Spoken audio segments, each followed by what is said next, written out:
Dukung kita yang tidak kelihatan. Mewujudkan mimpi itu, yang mewujudkannya itu 90% adalah Yesus. 10% kita itu hanya 10%. Pastikan 10%mu itu 100%. Jangan tanggung soal ketaatan. Kalau mau setia taat itu yang sungguh-sungguh. Karena Tuhan itu sebenarnya bisa menggenapi mimpi dan penglihatan tanpa kita. Tapi Tuhan itu ingin bekerja sama karena kita anak-anaknya, gambar dan rupa Allah ada pada kita. Karena itu bagian kita itu bagian kecil saja, bukan presentasi secara harafiah. Tapi bagian kita itu apa artinya sih? Sesungguhnya kalau kita diberkati, dipakainya, itu apakah karena kita sama sekali? Enggak juga sih. Coba kita bayangkan, kita ya 11-12 sama orang lain yang berusaha. Kok bisa kita itu berbuah? Baik itu pelayanan, pekerjaan. Ingat loh ya, bukan karena toko Anda itu jualnya lebih murah. Nggak tentu juga. Berkat Tuhan itu nggak mengikuti harga. Berkat Tuhan itu mengikuti orang-orang yang dipilihnya. Pendukungmu itu komitmen penuh. Jangan kita tanggung, bagian kita itu cuma kecil. Bagian itu harus jadi harga diri kita. Tanpa itu kita Pinocchio. Tuhan itu ingin kerjasama. Bagian kita itu nggak ada artinya, tapi berartilah, hargailah. Kalau taat sama Tuhan itu jangan tanggung. Tapi ingatlah, kalau nanti jebol, terobosan terjadi, berkat dan mujizat, itu bukan karena usahamu, itu karena pendukungmu yang gak kelihatan itu faithful. Dia setia. Nah, ini cerita sebuah kejadian sungguhan. Ezra waktu itu memimpin keloteran orang pulang ke tanah halaman, kampung halaman. Setelah 70 tahun bangsa Israel kocar-kacir di kerajaan Persia dan Babilonia. Mereka sudah mulai mapan di negeri orang. Bayangin 70 tahun di negeri orang lain, Anda sudah jadi orang lokal. Kita ini misalnya, saya adalah suku Tionghoa. Saya udah gak pernah lihat, gak pernah kembali, gak pernah tahu, gak ada perasaan. Kampung halaman saya di provinsi Guangdong, nenek moyang saya datang dari sana. Guangdong Mission tepatnya. Saya gak ngerti, gak tahu. Kepingin kembali, gak ada ari-ari. Kalau sudah 70 tahun itu berarti orang sudah jadi orang lokal. Tapi Tuhan bisa menggerakkan mereka. Ada tangan yang gak kelihatan. Tangan yang sama yang bisa membawa datang satu pasang hewan setiap jenisnya kepada Nuh di Bahtera. Tangan itu yang menuntun perjalanan hidup kita. Luar biasa loh. Tuhan menuntun Ezra dan kawanannya bisa kompak semua. Pertama-tama tangan yang sama itu menggerakkan hati raja. Betul. Tuhan itu seolah-olah tidak berkuasa di dunia ini. Yang punya kuasa di bumi ini. Yang punya uang, punya posisi, yang pegang senjata, yang punya kedudukan dan pengaruh. Tapi jangan pernah salah. Alkitab mengatakan hati raja pun di tangan Tuhan. Seperti batang air bisa dialirkan ke kiri kanan sesuai dengan kedaulatan. Tapi jangan tergesa sama Tuhan. Kalau memang itu gitu Tuhan, gerakan orang itu, gerakan orang ini.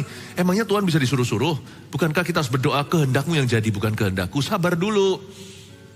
Tangan yang gak kelihatan itu nyata loh. Betul-betul real loh. Lebih real daripada tanganmu sendiri.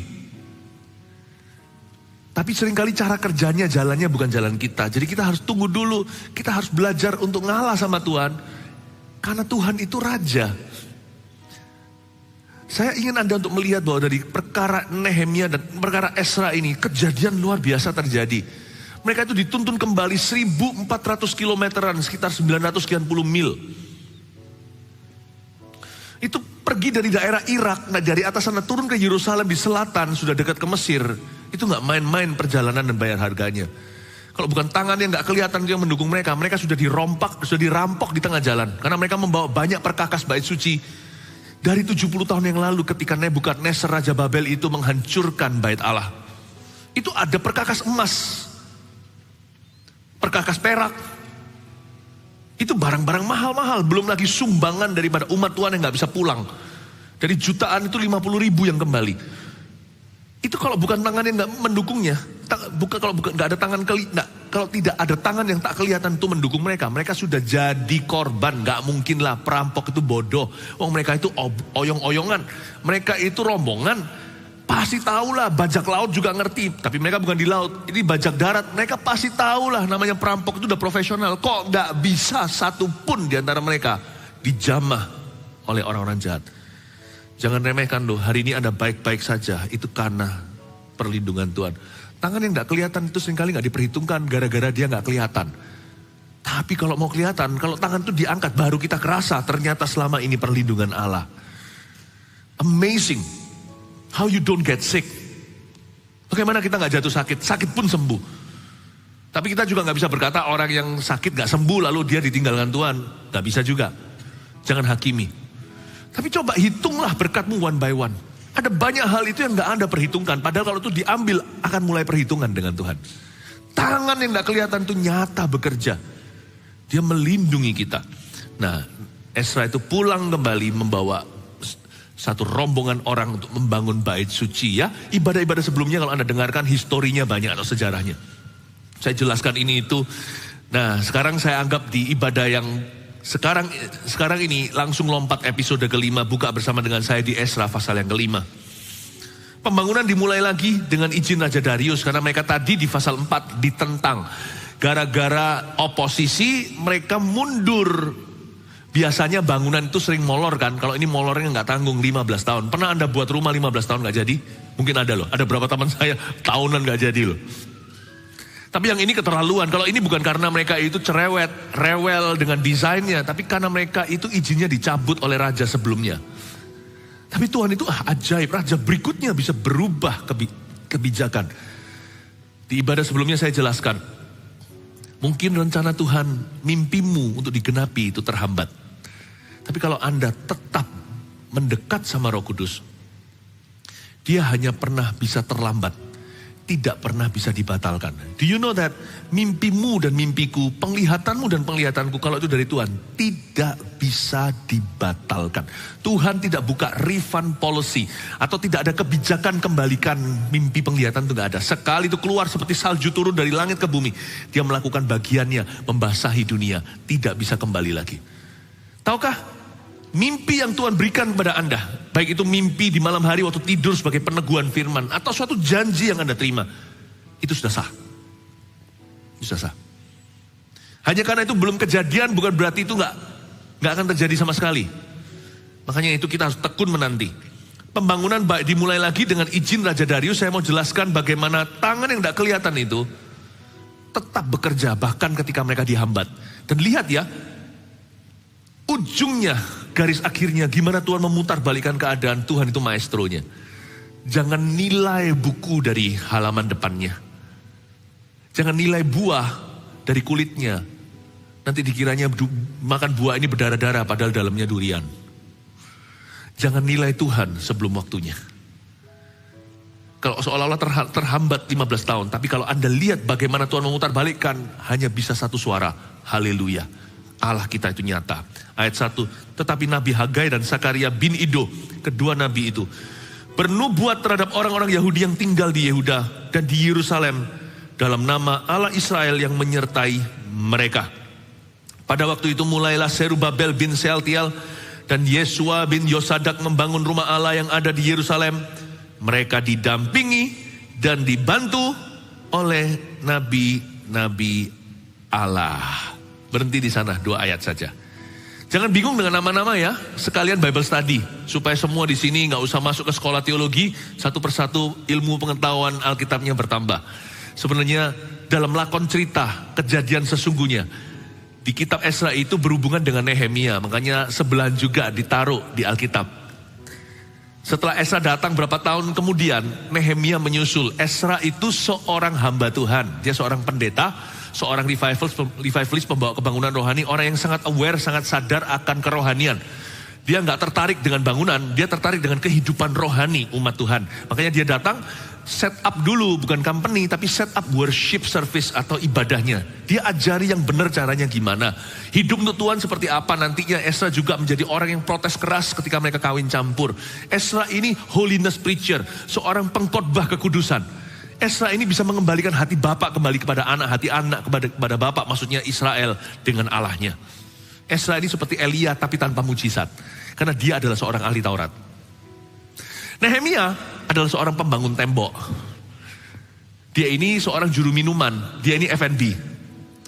Tapi dia tergerak, lihat ya Tuhan pakai segala macam profesi, lalu dia pulang Malah justru bisa menjadi seorang pembangun tembok. Tembok itu gak gampang loh. Coba lihat di Eropa, tembok-tembok yang berdiri sampai hari ini. Tembok besar China. Tembok itu gak bisa asal bangun. Asal bangun nanti sip. Asal bangun nanti bocor. Asal bangun nanti roboh. Berarti Nehemia diurapi untuk bisa melakukan tugas yang di luar trainingnya. Hebat. Nehemia ya. Tapi ada juga yang disebut Serubabel di sini kalau Anda baca. Serubabel itu siapa sih? Serubabel itu adalah seorang gubernur. Dia politician. Seorang lawmaker. Mereka yang membuat hukum di negeri itu. Serubabel adalah gubernur. Tuhan memakainya untuk membuka jalan. Semua izin lancar. Luar biasa.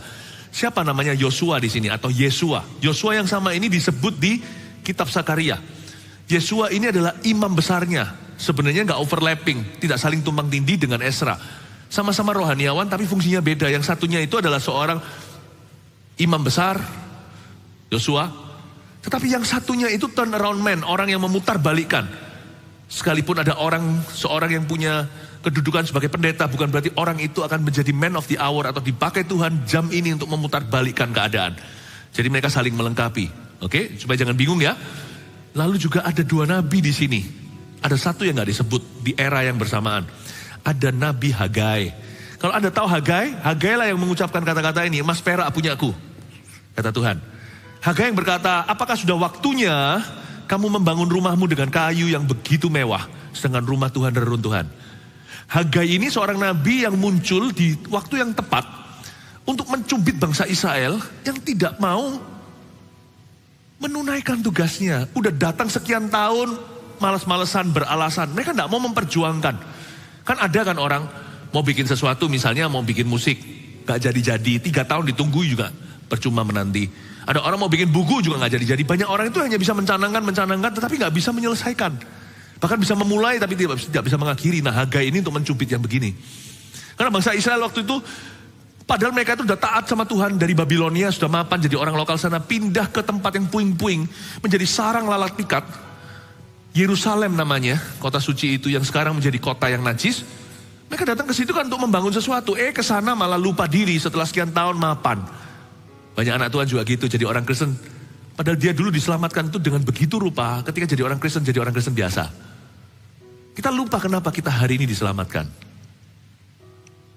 Ya, nah sekarang sampai mana? Hagai itu mencubit gini. Tapi Sakaria nabi satunya lagi. Kalau Sakaria beda. Kalau Hagai ini fokusnya lebih ke work, temple. Bait Allah. Masa sudah waktunya? Kamu bilang sudah saatnya untuk membangun rumah dengan kayu aras. Rumah Tuhan reruntuhan. Work, temple. Bait suci. Kerja. Sakaria itu mengimbangi. Ini suara nabi yang berbeda. Sakaria kalau Anda baca di kitab Sakaria, kalau Hagai pendek saja, Sakaria lebih panjang. Isinya nubuatan tentang Mesias. Berapa ratus tahun kemudian Yesus Kristus akan lahir dan akan berjalan di bait suci yang dibangun oleh mereka. Dan di Yerusalem yang ditembok rata. Yesus akan ada di sana. Di luar tembok Yerusalem itu Yesus disalibkan di Kalvari. Saya tunjukkan koneksinya. Nah, ini yang namanya Sakaria lebih cerita soal Mesias. Dan cerita tentang akhir zaman, gak sampai berhenti sampai Yesus Kristus, sampai penutupan kiamat. Dia jelaskan nanti gimana Tuhan datang kembali dan sebagainya. Ini saling mengimbangi. Kalau nubuatan yang kita terima hanyalah tempel. Gereja. Atau hanyalah bicara tentang work, kerja. Nanti lama-lama kita kira bahwa kita dimanfaatkan oleh Tuhan. Kita kira loh kok aku diperas ya, seperti sapi peras yang terus untuk misi.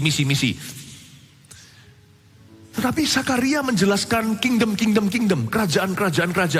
Sakaria itu menjelaskan Mesias. Tahu nggak guys, seolah-olah begini nubuatannya. Ini kelihatannya kayak kalian bangun bait suci, tapi nanti anak Allah, the Son of God, akan berjalan di paving yang kamu buat.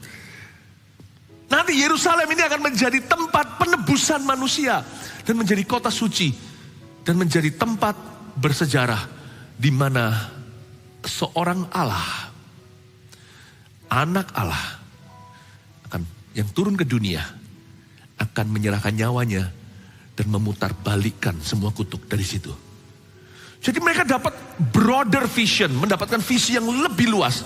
Tuhan kalau bicara sama kita juga gitu. Kadang-kadang Tuhan bicara jangka pendek, jarak dekat. Work, work, work. Ada kalanya tiba-tiba Anda diberi mimpi sesuatu yang kejadiannya nanti berapa tahun lagi. Atau Anda diberi janji. Tuhan tuh kalau kerja itu selalu begini. Dia selalu jarak dekat, jarak jauh. Dekat, jauh. Dekat, jauh. Kayak dulu waktu kecil kita untuk mau tahu giliran siapa ini. Cang panjang yang panjang jadi. Gak tahu ya. Apa saya aja dulu ya main sama anak-anak kampung gitu ya. Jadi ada yang begini, ada yang begitu. Tuhan itu gak pernah begini terus atau begini terus. Tuhan itu akan imbang. Kadang-kadang dia bicara sesuatu yang masih jauh hari.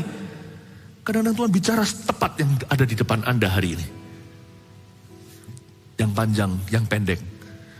Nubuatan itu sifatnya. Dua-dua di ibadah satu saya jelaskan, jangan remehkan nubuatan. God can speak to you about things that are still afar. Tuhan bicara kepada Anda tentang perkara yang masih jauh di depan.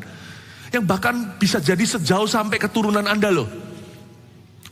Atau Tuhan bisa bicara kepada Anda yang hari ini. Jadi jangan sampai kita bingung. Kacamata ini gak boleh salah. Ini kacamata saya ini progresif, paham maksud saya. Atas itu minus, bawah itu plus. Jadi kalau saya mau lihat Anda, saya lihat ke atas.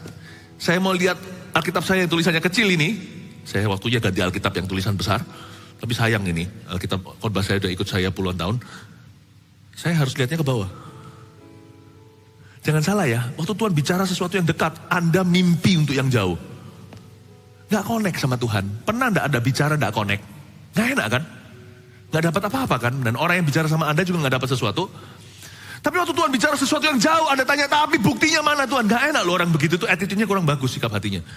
Tuhan lagi ngomong sesuatu yang jauh, mana buktinya Tuhan? Kalau memang Tuhan lalu kecewa, gak keruan, lalu bilang lah, Tuhan tuh gak adil lah, Tuhan gak dengarkan lah, Tuhan mana ada lah. Kalau Tuhan bicara sesuatu yang jauh, aminkan dulu. Tuhan gak tertarik bicara sesuatu yang dekat, Tuhan anggap Anda sudah langsung percaya. Nanti kita ngobrol pelan-pelan. Banyak orang itu salah komunikasi dengan Tuhan. Tektokannya itu loh, lawan bicaranya itu loh. Nah masa Tuhan selalu disuruh sesuai dengan kehendak kita? Bukankah dia raja? Kalau Anda mau mengalami tangan sang pendukung yang tidak kelihatan, belajarlah untuk dialog dengan dia yang tidak kelihatan juga. Tangkap isi hati. Makanya pengajaran seperti ini tuh koreksi spirit yang salah. Mungkin saya tidak bisa ajarkan gimana caranya dialog atau saya tuliskan. Percuma kita hafalan, itu jadi roh agamawi saja. Lihat ya, kalau kita hanyalah hafalan, saya baca doa, semua baca gini, nggak akan dapat sesuatu. Tapi kalau saya ajari spiritnya seperti apa, hatinya kayak apa sih Tuhan itu seperti apa. Anda jadi ngerti, oh makanya sekarang ngerti aku kenapa aku sama Tuhan salah paham melulu. Ternyata dia bicara jarak jauh, aku bicara yang dekat, aku ngotot lagi. Nanti Tuhan bicara yang dekat, saya bilang Tuhan, kok gak pernah aku dinubuatkan orang lain dapat janji-janji mana aku? Ya ampun. Jangan begitu sama Tuhan, jangan menista rohnya. Ya. Nah, Tuhan itu kasih dua nabi. Coba Anda baca sekali lagi. Tetapi Nabi Hagai dan Zakaria bin Ido. Kedua nabi itu bernubuat terhadap orang-orang Yahudi dan yang tinggal di Yehuda. Tuhan itu baik loh. These two prophets atau dua nabi ini, mereka itu muncul di waktu yang sangat diperlukan. Tahu nggak kapan? Mereka muncul ketika Israel lagi stres setengah mati. Karena mereka jadi tanggung kan. Mau bangun kota nggak bisa, udah belasan tahun di sana. Tapi kota itu masih tetap menjadi puing-puing atau menjadi pecah belah. Kota itu menjadi porak-poranda seperti dahulu kala. Nggak beda-beda banget, 11-12 beda tipis dengan zaman perang. Karena kota itu nggak dibangun, nggak ada visionarisnya. Puji Tuhan tuh kota kita misalnya di kota mana, Surabaya juga. Kan ada developer yang membangunnya. Jadi bagus.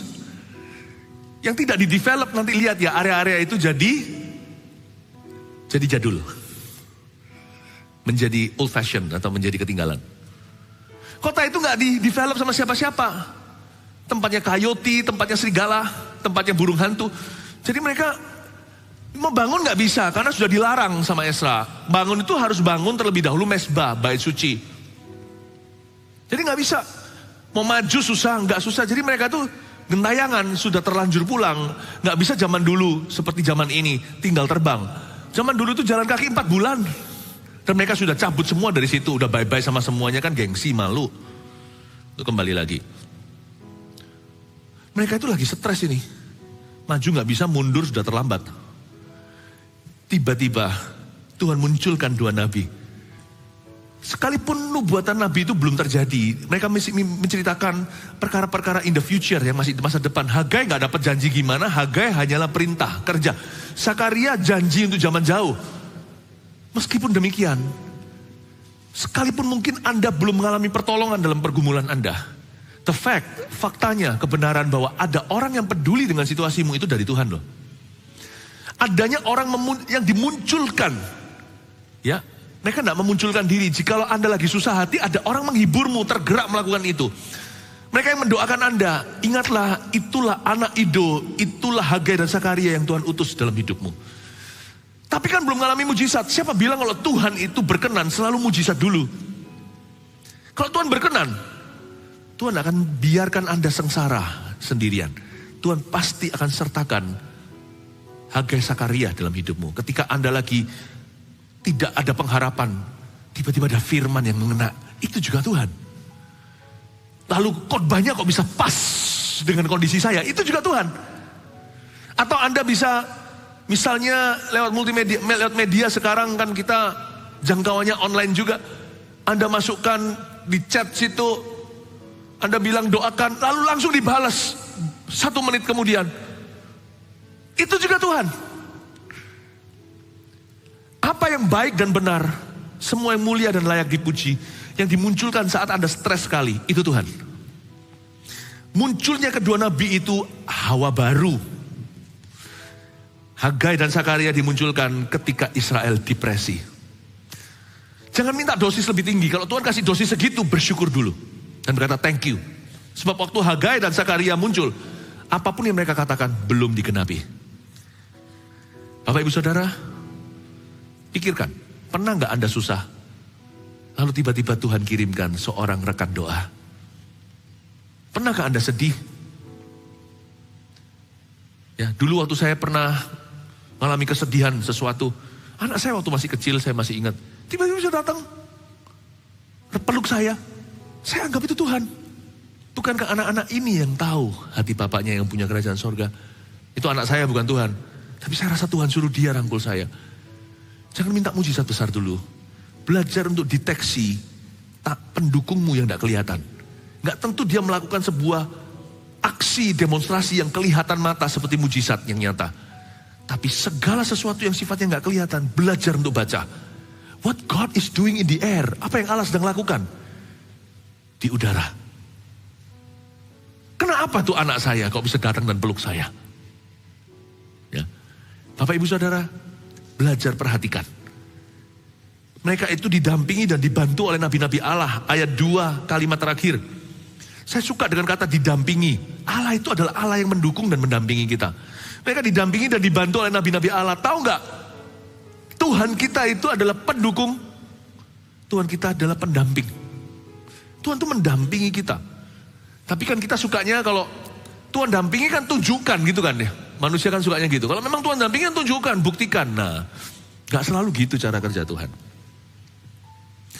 Kita itu lebih kekanak-kanakan daripada yang kita kira. Lebih kanak-kanak daripada kanak-kanak yang ada di sekeliling kita. Contohnya, kalau anaknya lagi jalan sama papanya, lalu jalan sama bule, ayo, mungkin masih kecil ya. Papa, ayo, papa, pukul itu anak, pukul. Kalau papanya mukul ya berarti sama levelnya sama anak-anak. Pukul papa. Bisa suara saya kayak gini, bisa. Dia kelihatan, dia takut kan. Tapi waktu dia kelihatan orang-orang, teman-temannya, sesama teman-teman elementary atau SD yang suka pukulin dia. Dia jalan sama papanya gagah perkasa. Iman kan? Betul kan? Tapi dia suruh papanya pukul. Tunjukkan kalau papa adalah pendamping, pendukung, pembelaku. Pukul papa, pukul sekarang. Kasih pelajaran. Kalau papanya lepas tangan pukul, saya tidak mau sembah Tuhan yang kayak gitu. Tuhan ada caranya sendiri. Karena kita itu gak nge-level sama Tuhan. Pikiran kita gak nyampe, gak nyantol. Pikiran kita kan maunya begini, begitu, itu ekspektasi. Tuhan gak begitu. Buktikan, kalau engkau mendampingi aku. Buktikan.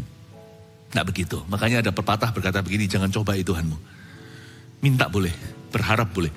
Jangan kecewa, jangan cobai dia. Kecewa berarti dialah hambamu, engkaulah bosnya. Hanya bos yang bisa kecewa sama pegawainya.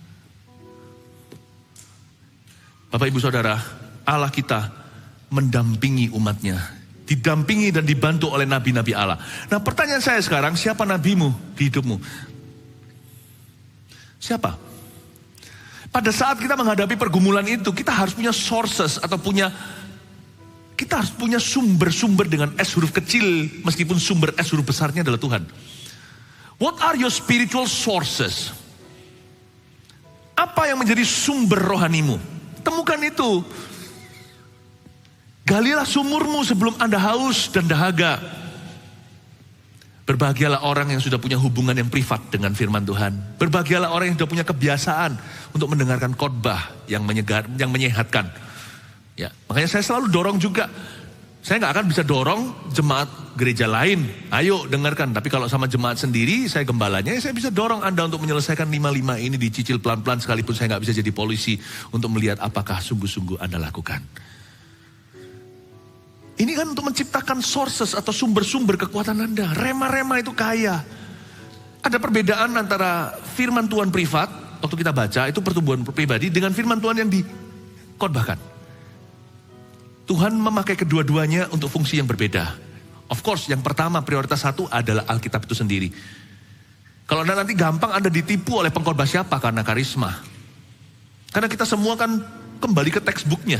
Kembali ke buku kehidupan ini. Tetapi juga ada fungsinya loh. Khotbah begini itu terjadi akselerasi. Tahu nggak? Khotbah seorang gembala, saya nggak ngomong untuk saya saja, tapi ini berlaku untuk semua. Karena itu seorang gembala yang mengajar dan berkhotbah harus punya kehidupan the word, punya kehidupan firman yang kuat dengan Tuhan, harus kuat di dalam hadiratnya. Karena dia bukan sumbernya. Dan karena pelayanannya sangat krusial, sangat penting sekali. Tahu nggak, gereja itu ketika digembalakan lewat firman seperti ini, firman pengembalaan, mereka itu, Anda jemaat itu mendapatkan timely word. Firman yang sifatnya prophetic guidance atau tuntunan prophetic. Timely word itu mendapatkan pesan Tuhan spesifik meskipun khotbahnya semua.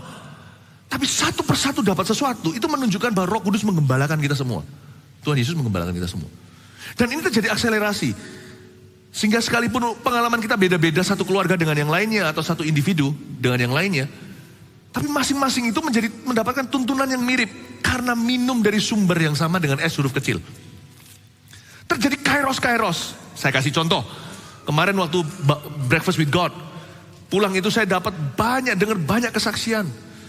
Jemaat kita itu loh, hatinya diubahkan. Kita memberi bukan karena apa yang Tuhan bisa berikan, tapi karena Tuhan terlebih dahulu sudah begitu murah hati sama kita. Gak ada satupun jemaat kita itu punya hati menuntut perhitungan, gak ada. Semua humble pulang, rendah hati. Lalu saya dengar satu persatu mujizat. Yang ini ngalami satu mujizat dari masa lalu, paham maksud saya? Mujizat masa lalu. Ternyata apa yang dia persembahkan untuk Tuhan itu Tuhan gantikan dengan sesuatu yang sudah mundur dan blong yang lalu itu ternyata ada isinya, lalu kembali persis seperti yang dia berikan tanpa dia duga karena dia kira itu uang yang hilang. Dari sini diteguhkan bahwa Tuhan sebenarnya sudah sediakan benih yang dia taburkan. Kadang-kadang didobel lagi. Jadi semua mengalami mirip-mirip begitu. Hagai dan Sakaria itu berbicara, nah siapa nabimu? Jangan cari nabi keliling minta dinubuatkan, bukan itu tujuannya. Kalau Anda tahu intisari nubuatan, Anda akan takut cari nubuatan. Karena tadi ibadah ke-1 saya ajarkan, nubuatan itu ujungnya PR dari Tuhan. Kalau Anda kira nubuatan itu membuat mantap, Anda salah, siap-siap dapat PR. Oke? Siapa nabimu? Miliki satu lifestyle, gaya hidup yang membuka sumur-sumur ilahi dalam kehidupanmu. Saya bersyukur juga kalau di gereja kita itu hampir semua sih, hampir 100% itu ber-CG. Puji Tuhan loh ya. Coba saya buktikan ya, siapa di sini yang sudah anggota kelompok sel? Angkat tangan. 1, 2, 3, jangan. Banyak sekali. Saya bersyukur. Itu juga sumurmu. Di situ ada Hagai-Hagaimu, Sakaria-Sakariamu berupa suara saudara seiman. Gak tentu satu nabi yang menonjol sendiri, gak tentu. Di situ ada Roh Allah bersabda, di sini Roh Tuhan bekerja seperti Nabi bersabda. Ada tuntunan ilahi. Apa yang menjadi sumbermu? Orang Israel ketika stres, mereka punya Hagai, mereka punya Sakaria. Saya bersyukur sekali ya. Nah, Termasuk Ezra loh. Ezra sendiri dikuatkan oleh dua nabi ini. Kita lanjutkan ayat berikutnya, ayat 3. Tetapi pada waktu itu juga datanglah kepada mereka Tatnai, bupati daerah sebelah barat sungai Efrat, bersama-sama dengan Syetas, Bosnai, dan rekan-rekan mereka. Beginilah katanya kepada mereka, siapakah yang memberi perintah kepadamu untuk membangun rumah ini dan menyelesaikan tembok ini? Masalahnya, di ayat 3 ini kita tidak dengar tonasinya, karena Alkitab ini visual, bukan audio. Kalau audio kan kita bisa dengar. Jadi kita harus bayangkan, sebenarnya ini orang cari gara-gara, seperti yang terjadi di dunia, biasanya kalau anti gereja, lalu dicari-cari masalah. Siapa yang memberi perintah kepadamu untuk bangun rumah ini? Mereka mempertanyakan izinnya. Kamu permisi sama siapa? Baru keluar si orang ini yang namanya bupati daerah Tatnai, yang dari sebelah barat sungai Efrat. Mungkin ganti pejabat, siapa tahu ya. Perlu di-review lagi. Pada waktu Tatnai bupati daerah ini tanya sama mereka, siapa yang beri perintah sama kau? Gitu ya, kalau orang-orang Indonesia Timur bahasanya gitu. Siapa beri perintah sama kau? Gitu ya. Enak sekali didengar ya. Tapi ketika itu diucapkan oleh orang yang hendak menghentikan misi kita, seolah-olah menghalangi mimpi kita, kita biasanya take it very personal. Saya ajari coba. Mimpi dari Tuhan dan penglihatan itu jangan berubah jadi ambisi dosa. Jangan berubah menjadi ambisi yang menuntunmu ke dosa. Jangan karena mentang-mentang Tuhan bicara, lalu kita itu orangnya tidak kenaan. Sebenarnya kalau Anda baca ini, tonasinya, ini nggak cari gara-gara. Orang ini legal saja. Orang ini hanyalah out of a sense of duty. Dia perasaan tanggung jawab, karena dia itu bupati. Jadi dia tanya itu bukan cari gara-gara, tapi dia tanya itu untuk melihat keabsahannya. Sebab nanti, coba lihat ayat 4 dulu. Lalu katanya pula kepada mereka, siapakah nama orang-orang yang mendirikan bangunan ini? Ditanyai namanya segala. Tapi mata Allah mengamat-amati para tua-tua orang Yahudi, sehingga mereka tidak dipaksa berhenti oleh orang-orang itu, sampai ada berita diterima oleh Darius, dan kemudian dikirim kembali surat jawaban mengenai hal itu. Jadi dari sini kita tahu bahwa bupati seberang sungai Efrat itu, atau yang namanya Tatnai, tidak bermaksud jahat. Sekalipun dia bukanlah orang percaya, dia bukanlah di pihak orang Israel. Untungnya orang Israel gak langsung pakai marah-marah, tersinggung, ngajak perang. Gak perlu. Lebih baik kita itu lamban untuk emosi, cepat untuk mendengar. Karena banyak perkara tidak seperti yang kita rasakan. Makanya Tuhan kasih kita 2 telinga, 1 mulut, supaya kita tunggu dulu. Kita timbang yang kanan, emosi kiri beritahu, bukan itu yang aku dengar, untuk mengimbangi. Kalau kita baca ini beda sekali dengan pasal 4. Di pasal 4 itu jelas-jelas cari gara-gara.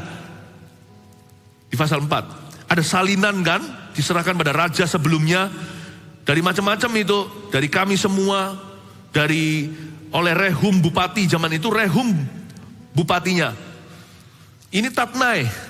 Kalau pasal 4, Rehum bupati, Simsai panitera, serta rekan-rekan mereka yang lain, para hakim dan punggawa dan pegawai-pegawai orang Persia, orang-orang dari Erek, dari Ebel, Babel, serta orang-orang dari Susan, yaitu orang-orang Elam, dan bangsa-bangsa lain. Ini lain, ini sudah lain grup. Kalau yang itu memang cari masalah sih. Itu susah ngadepin orang begitu.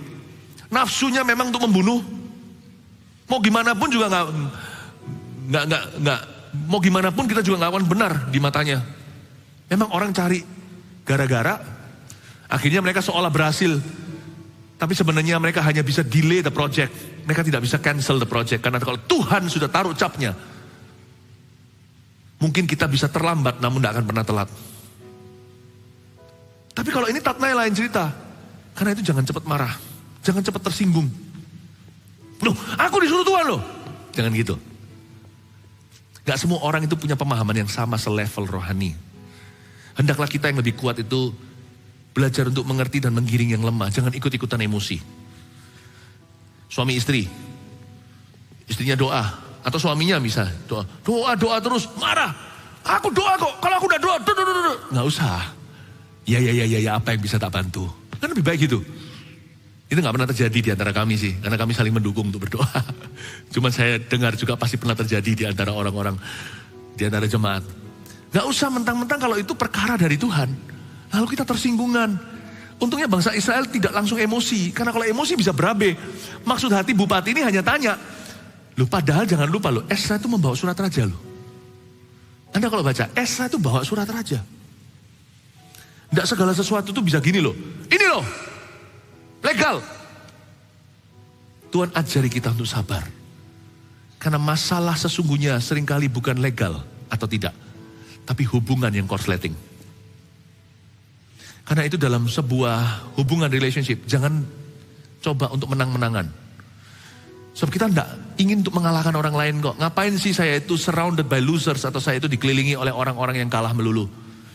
Jadi kalau dalam pernikahan kita itu mau saling menang, mau menang sendiri. Lama-lama kan dengan kata lain, Anda menciptakan seorang pecundang. Kalau istri Anda kalah terus kan berarti Anda kawin sama, Anda menikah dengan seorang pecundang. Kalau suami Anda selalu suruh ngalah, kalah melulu. Bukan saling ngalah, bukankah Anda menikah dengan seorang pria yang pengecut? Jangan kita tuh mau menang sendiri di dalam hubungan. Dan apalagi kalau ada stoknya Tuhan, waduh biasanya orang gak kenaan. Untungnya mereka tidak begitu. Waktu mereka ditanya, mereka jawab dengan profesional. Ingat, jawab itu selalu harus profesional sama orang. Mata Allah mengamati mereka, kan ditanyakan siapa memberimu perintah? Dan mereka tidak menjawab dengan kasar. Biasakan itu Bapak Ibu Saudara, jawab harus profesional. Ayat yang sampai mana nih? Sampai berita terima. Oke, ayat yang ke-6. Inilah salinan surat yang dikirim Tatnai, bupati daerah sebelah barat sungai Efrat. Bersama-sama dengan Setar-Bosnai dan rekan-rekannya para punggawa daerah sebelah barat sungai Efrat kepada Raja Darius. Mereka mengirim laporan tertulis kepadanya yang bunyinya sebagai berikut. Nah, yang nulis kitab Esra ini kan Esra. Kok Esra bisa tahu ya surat mereka? Apakah Esra mencuri suratnya atau ngintip? Enggak, zaman dulu sudah ada sisi. Tulis itu di sisi. Jadi ini ditulis kepada Raja Darius, tapi Esra dapat kopi. Bagus ya? Jadi saya lihat rapi sih orang ini kerjanya. Bupati ini beda dengan bupati sebelumnya yang cari gara-gara. Bupati ini bagus. Untungnya mereka tidak merusak hubungan dengan mentang-mentang. Wah, aku kan sudah kenal sama jenderalnya. Jangan gitu sama orang. Hari-hari ini harus hati-hati. Hari-hari ini harus mawas diri. Peduli amat kita kenalannya siapa. Ingatlah Bapak Ibu Saudara, hidupmu tidak bergantung mereka. Ada apa-apa itu Tuhan saja yang bisa menanggungmu. Hanya satu pendukungmu. Karena itu jangan pernah kita itu kalau kenal siapa atau apa itu kita jadi orang yang mentang-mentang itu, never do that. Ya, kalau kita sudah kenal kepala jangan lupa loh, sabetan naga itu yang kuat itu ekornya. Kepala keluar api iya, tapi ekornya jangan Anda remehkan. Buaya takuti adalah moncongnya. Pernah sekali disabet sama belakangnya. Ada orang yang suka buat TV itu loh, siapa namanya Steve siapa itu yang di Australia. Kasihan kan, matinya kena ikan pari, kena ekornya. Jangan pernah remehkan ekor. Sama orang itu setiap saat itu orang kan. Anak muda iya. Karena semua orang itu berharga di mata Allah. Baik itu usia, posisi, ekonomi, jabatan. Jangan pernah kita itu, apalagi di masyarakat society zaman seperti ini. Kita itu merasa gimana kalau kita kenal siapa. Never do that. Belajar dari hamba-hamba Tuhan ini. Mereka humble menghadapi, tapi profesional. Tentunya mereka nyatakan sebenarnya kami itu punya surat raja dan sebagainya. Tetapi mereka itu bergantung pada doa. Coba lihat ya. Sekarang suratnya kepada raja. Ke hadapan Raja Darius, salam sejahtera.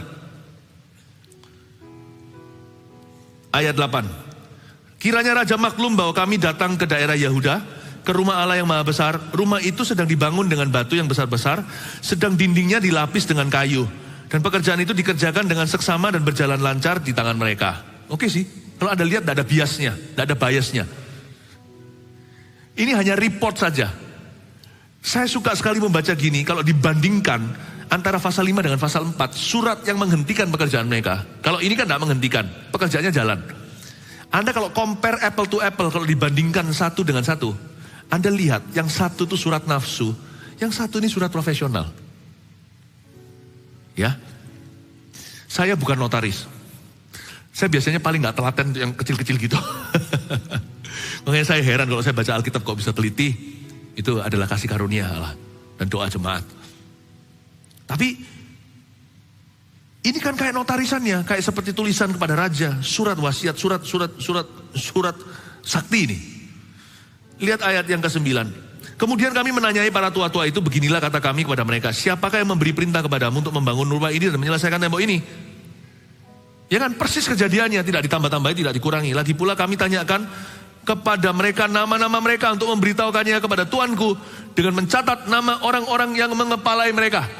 Ini juga bukan marah, ayat 10 itu hanya jelas saja siapa aja yang bangun, saya mau tahu namanya. Itu intimidatif, sangat intimidasi loh. Kalau Anda sedang tiba-tiba digerebek gitu ya, sesuatu ya. Lalu tanya, coba namanya siapa? Alamatnya mana? Wah itu kan, orang bisa berani berapi-api sampai ditanyai namanya. Domisilinya, sana siapa? Oh langsung bisa berubah setia. Tapi orang-orang ini bagus, gak nantang. Ya sudah, enggak, dikasih namanya. Mungkin diserahkan KTP-nya, ini kopinya. Sampaikan ke raja, kami legal, kami halal. Jangan marah. Poin ini biasanya orang marah. Biasanya orang marah. Orang itu gampang marah. Apalagi di Indonesia. Wah gengsinya kita itu tinggi sekali. Tapi kita ini orang Kristen, bukan hanya orang Indonesia. Kita ini orang Kristen. Ada orang itu gak kenaan loh kalau sudah namanya. Kalau sekali sesuatu gitu apa ya. Wah aku udah kembali ke restoran ini. Wah ada orang yang pernah marah-marah di restoran itu karena sesuatu lah. Saya lupa apa. Waduh. Wah kayak berlagak seperti apa. Saya kasihan. Orang itu mempermalukan dirinya. Masa marah gak ngelevel. Sama pelayan restorannya gak tahu apa-apa. Mana pelayan restoran tahu dirimu siapa. Enggak semua orang tahu Yesus kok. Kenapa semua orang harus kenal kita. Wah ini gini. Waduh. Mana bosnya segala. Aduh. Ya. Jangan begitu. Karena orang sabar itu beruntung. Orang yang ngamukan biasanya akan gigit jari, kemudian ternyata dia akan menyesal nanti. Kemudian dia gak ngaku aja, dia pasti akan nyesal nanti. Aduh kok aku bodoh sekali. I made a sin, atau aku membuat sebuah pertunjukan di depan begitu banyak orang. Gak perlu. Ditanya sama mereka, nama-namanya mereka berani ini. Karena mereka tahu apa yang mereka kerjakan baik dan benar. Apa yang mereka kerjakan itu dari Allah. Kalau kita itu tahu bahwa Allah menyertai. Kalau Tuhan pendukung kita. Kalau Tuhanlah yang menyuruh kita apalagi. Don't worry. He will protect you. Dia akan melindungimu. Kan bahaya zaman itu bukan demokrasi. Tidak ada peradilan. Raja bilang apa ya apa. Tergantung siapa menghasutnya. Buktinya raja sebelumnya dihasut bisa tuh. Mereka terhambat 15 tahun pembangunan. Nama-nama mereka ditanya.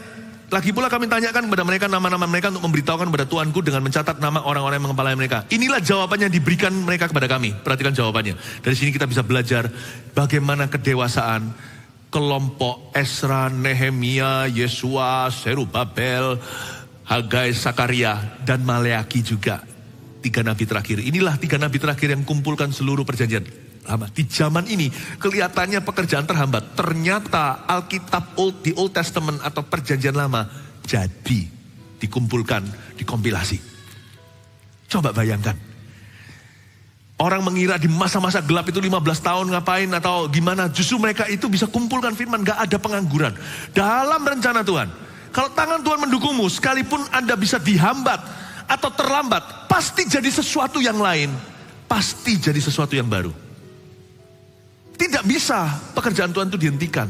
Kalau yang dukung kita adalah Tuhan. Tapi kalau bukan Tuhan yang mendukung kita, sia-sialah kita bangun rumah. Makanya kita mulai segala sesuatu itu harus start dengan benar. Makanya kita harus tanya sama Tuhan. Makanya kita itu harus belajar untuk memasuki tahun, memasuki bulan, memasuki hari saat teduh pribadi. Kenapa? Saya harus dengar-dengaran, cek dan cross-check dengan Tuhan Yesus. Supaya apapun yang saya lakukan, saya sebagai hamba Tuhan. Bukan sebagai orang yang menentangnya. Jawaban mereka ini, coba perhatikan ayat 11. Inilah jawaban yang diberikan mereka kepada kami. Kami adalah hamba-hamba Allah. So sweet. Mereka tidak berkata, kamu tidak tahu saya siapa ya? Ini loh Esra. Oh, jangan tunjuk-tunjuk aku dong. Mungkin gitu ya. Ini Esra. Ini teman dekatnya raja sebelumnya. Ini. Enggak tuh. Mereka jawab dengan lembut rendah-rendah hati. Kami adalah hamba-hamba Allah. Kami ini hanya jongosnya. Kami kan hanya menjalankan apa yang Allah suruh dan apa yang Allah gerakkan lewat Raja Koresh. Yang tentunya saat itu sudah bukan rajanya. Kami hanya jalankan. Kami adalah hamba-hamba Allah semesta langit dan bumi. Bahkan mereka tidak mencantumkan nama. Saya Serubabel, gubernurnya. Nggak ada gituan. Dia hanya berkata, kami hanya lakukan tugas. Fokus, profesional jawabnya. Fokusnya itu bukan personal. Jangan take it personally. Jangan gampang personal sama orang jikalau itu bicara soal emosi atau amarah semata. Jangan gampang personal. Untungnya pada waktu di restoran kelihatan begitu itu saya lihat, bukan jemaat Mawar Sharon. Kalau jemaat Mawar Sharon di situ ada sop, saya pasti akan baptiskan kepala saya. Philip Mantova, kau kurang doa jemaatnya begini ya. Atau mungkin saya kurang ajarin. Gak boleh ada anak yang kurang diajar. Sekalipun anak rohani. Gak boleh itu. Kami adalah hamba-hamba Allah. Lihat ya, so cool. Bukan cold, bukan dingin, tapi sejuk dada. Kami adalah hamba-hamba Allah. Dan kami membangun kembali rumah yang telah didirikan bertahun-tahun sebelumnya, didirikan dan diselesaikan oleh seorang Raja Israel yang agung.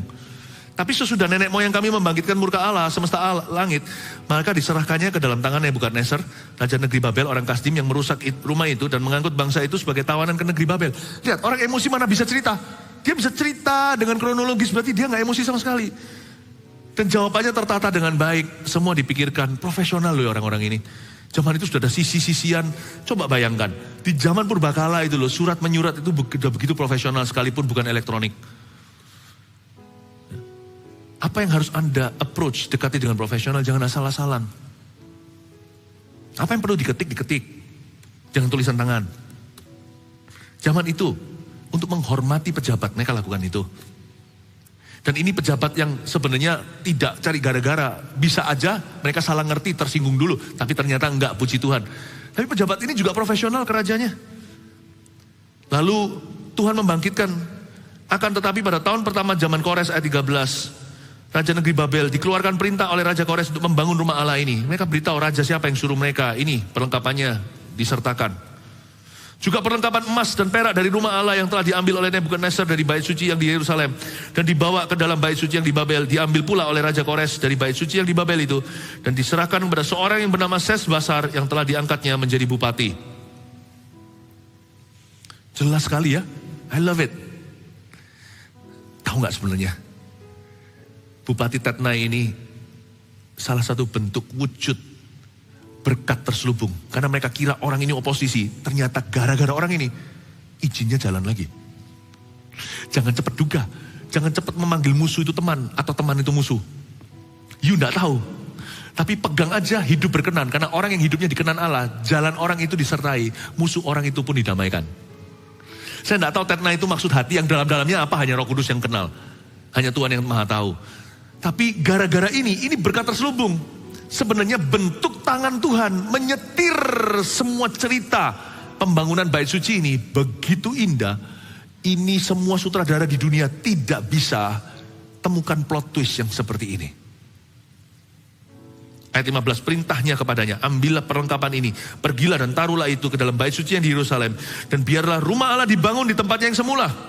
Kemudian datanglah Sesbasar meletakkan dasar rumah Allah yang ada di Yerusalem. Dan sejak waktu itu sampai sekarang dikerjakannya lah pembangunannya, hanya belum selesai. Sesbasar itu siapa? Mungkin dia adalah nama lainnya Zerubabel. Mungkin. Tidak bisa pasti, tapi kemungkinan besar. Karena namanya Zerubabel, namanya ini kan nama orang udah beberapa. Nama saya aja, saya Philip Mantova kan. Kalau saya di Taiwan, saya dipanggil Feli, Muse. Feli itu Filipus yang di Alkitab, pendeta Philip. Padahal nama asli Chinese saya itu Li Guojun. Kemarin waktu saya khotbah di gereja Korea di Amerika, mereka semua terjamah. Saya bersyukur diterima, mereka kasih saya nama Korea. Man Sung-kyo. Yang artinya Mantova the missionary. Missionaries. Ya, kalau saya di Jepang, nama saya Philippu Sensei. Karena mereka nggak bisa berhenti sampai P. Philippu. Orang Jepang nggak bisa berhenti sampai harus sampai U, A, E, I, O, U. Philippu Sensei. Nah, nama kita lain. Nah, kalau saya dipanggil Felimus, Anda juga nggak kenal. Sesbasar ini siapa? Mungkinkah dia itu Zerubabel? Tapi ceritanya sih gitu. Dikasih wewenang secara politik, secara kewenangan raja untuk pulang menggiring bangsa Israel. Oleh sebab itu, jika dianggap baik oleh raja, maka hendaklah diadakan penyelidikan di dalam gedung perbendaharaan raja di sana, di Babel. Apakah pernah dikeluarkan perintah oleh Raja Kores untuk membangun kembali rumah Allah yang di Yerusalem itu? Kemudian keputusan raja tentang hal itu kiranya dikirimkan pada kami. Bagus sekali ayat 17 ini. Kalau dari Pasal 4 tadi kalau saya bandingkan surat dengan surat, Anda akan lihat tidak fair di ayat di pasal 4. Mereka pakai fitnah, asumsi, cara kerja setan itu kan gitu. Mendakwa kita itu selalu begini, setan itu selalu gini, guilty until proven innocent. Pokoknya salah dulu, kalau orang cari gara-gara. Setan itu begitu sifat buruknya. Pokoknya kita salah dulu, disalahi, sampai kita bisa membuktikan bahwa kita bersih. Kalau ini lain, dia innocent until proven guilty. Tolong raja dicek, dia minta secara pribadi, dia nggak bumbui, padahal raja kan seharusnya sibuk. Ini perkara kecil bagi dia. Baginda apa artinya? Yerusalem itu nggak ada artinya, itu sudah menjadi tempat yang tidak diperebutkan. Tempat itu tidak ada yang melirik sama sekali, itu properti yang sudah rusak. Itu tanah yang sepi, nggak ada di situ bisnis, nggak ada keramaian, nggak ada rencana kota. Tapi dia bisa minta, bukan dibumbui. Kalau dibumbui kan raja langsung bisa larang mereka. Bisa lanjutkan hambatan, tapi Tuhan ternyata memakai tetnai. Tuhan juga bisa memakai orang yang Anda kira musuh, ternyata nanti menguntungkanmu. Kalau Anda hidupnya berkenan kepada Allah. Tuhan bisa pakai seseorang yang Anda takuti, ternyata nanti jadi berkat buatmu. Yang menganiayamu nanti akan jadi pembelamu.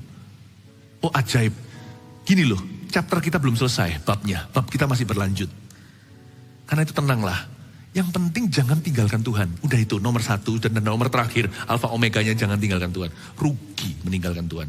Hidup sama Tuhan itu gak selalu enak. Gak selalu mulus di dunia. Tetapi hidup sama Tuhan itu ada jaminan. Karena Allah menyertai kita. Oleh sebab itu ayat 17. Jikalau dianggap baik oleh raja maka hendaklah diadakan penyelidikan. Disuruh adakan investigasi. Apakah pernah dikeluarkan perintah oleh Raja Kores untuk membangun kembali rumah Allah yang di Yerusalem itu? Ternyata ini semua tangan Tuhan. Tulisannya dia itu dipakai Tuhan untuk menggerakkan hati raja, untuk mencari di library-nya. Nanti ditemukan, tahu nggak apa terjadi? Saya kasih bocoran. Bukan hanya izin diberikan, bukan hanya izin diberi. Mau tahu apa yang terjadi?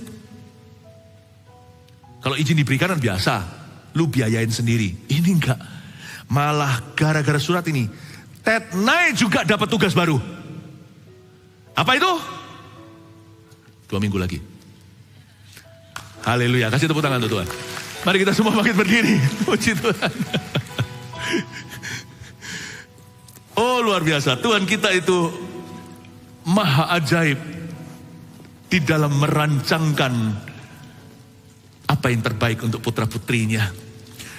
Dan kalau tangan Tuhan mendukung, udahlah musuh mundurlah. Tak lama lagi kau akan berlari ke 7 arah. Kalau tangan Allah yang memelihara, waduh. Kenapa Anda khawatir, hai saudara? Ada tangan yang mendukungmu. Pendukungmu itu tidak kelihatan. Dia yang setir raja-raja, gubernur, bupati, semua di tangan yang maha kuasa. Dan kalau maha kuasa itu Bapak kita, kita bersujud di kakinya. Jangan uji, jangan cobai dia. Tapi kalau kita percaya, masa sih dia akan mengecewakan kita? Terlambat 15 tahun, tapi justru jadi macam-macam yang indah. Jalan juga proyeknya, Yesus jalan di situ. Di bait yang mereka bangun, di Yerusalem yang ada temboknya. Yesus ada di sana. Ternyata ujungnya jadi. Tapi tidak ada masa yang terbuang sia-sia kalau kita itu dituntun oleh Tuhan. Pendukungmu tidak kelihatan. Kemanakah aku dapat pergi menjauhi Tuhan itu ada di mana-mana. Dan ketika aku melayangkan mataku ke gunung-gunung, dari manakah pertolonganku datang? Pertolongan kita nggak datang dari yang kelihatan. Tapi the invisible yang tidak kelihatan. Saya harap hari ini lewat khotbah saya bisa menceritakan dia yang tidak kelihatan. Dengan cara yang cukup nampak jelas di hatimu. Saya harap di sini tidak akan ada orang Kristen lagi yang mudah putus asa, mudah kecewa. Tapi kejarlah mimpi penglihatan yang Tuhan sudah berikan itu. Kejarlah perkenanan. Tuhan yang mendukungmu akan memastikan setiap janjinya digenapi. Tak terlambat pertolongan darimu Tuhan. Kau setia dan tak meninggalkan. Amin. Erat ku pegang seluruh firman dan janjimu. Yesus bekerja mendatangkan kebaikan.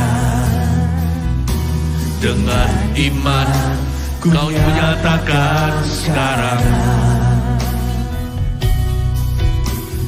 Dan langit pun takkan jadi batas bagi yang berharap